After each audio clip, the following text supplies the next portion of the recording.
ஒரு ரிலேஷன்ஷிப்ல லவ் மட்டும்தான் முக்கியம் அப்படின்னு நினைக்கிறீங்களா?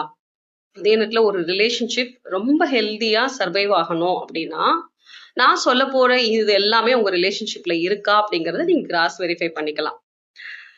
லவ் இருக்கணும், அட்டென்ஷன் இருக்கணும், ஒரு வேலிடேஷன் இருக்கணும், பேம்பரிங் இருக்கணும், அண்டர்ஸ்டாண்டிங் இருக்கணும், ரீஅஷ்யூரன்ஸ் கொடுக்கணும், லிசன் பண்ணணும் மெயினா. ஸோ இதெல்லாம் நம்ம ரிலேஷன்ஷிப்ல இருக்கு.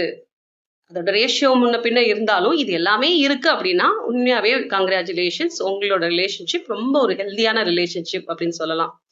உங்க ரிலேஷன்ஷிப்ல நான் சொன்ன இதுல எதெல்லாம் உங்க ரிலேஷன்ஷிப்ல இருக்கு அப்படிங்கறத நீங்க வேலிடேட் பண்றீங்க அப்படிங்கறத மறக்காம கமெண்ட்ஸ்ல சொல்லுங்க.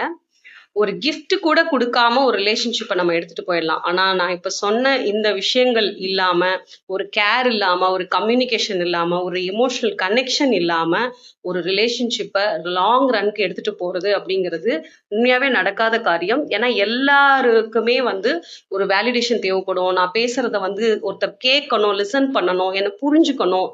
அப்புறம் எனக்கு தேவைப்படும் போது என்னை கொஞ்சம் பேம்பர் பண்ணணும்.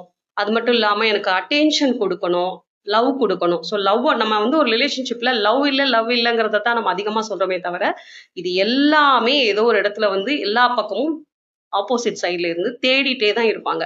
ஸோ இந்த தேடுதல்ல நம்ம எதையும் பூர்த்தி பண்ணல அப்படின்னா அந்த ரிலேஷன்ஷிப் ரொம்ப நாளைக்கு நீடிக்காது. அது சீக்கிரமாவே பிரேக்கப் ஆயிடும். ஸோ ஒரு ரிலேஷன்ஷிப்பை நல்லபடியா ஹெல்தியா எடுத்துட்டு போகணும் அப்படின்னா இந்த ஏரியால எங்கெல்லாம் நம்ம வந்து சரியா ஒர்க் பண்ணாம வச்சிருக்கோம் அப்படின்னு பார்த்துட்டு ஒர்க் பண்ணீங்க அப்படின்னா அழகான ஒரு ரிலேஷன்ஷிப்பை நீங்க பில்ட் பண்ணி எடுத்துட்டு வரலாம். ஸோ ரிலேஷன்ஷிப் அப்படிங்கிறது ஓவர் நைட்ல வர்றது கிடையாது. அது பார்த்து பார்த்து ஸ்டெப் பை ஸ்டெப்பா பில்ட் பண்ணி வர்றது தான். ஸோ இந்த ஒரு விஷயங்கள் எல்லாம் நம்ம ரிலேஷன்ஷிப்ல இருந்துச்சு அப்படின்னா நம்ம ஒரு ஹெல்தியான ரிலேஷன்ஷிப்ல இருக்கோம் அப்படிங்கறது அர்த்தம். So mental health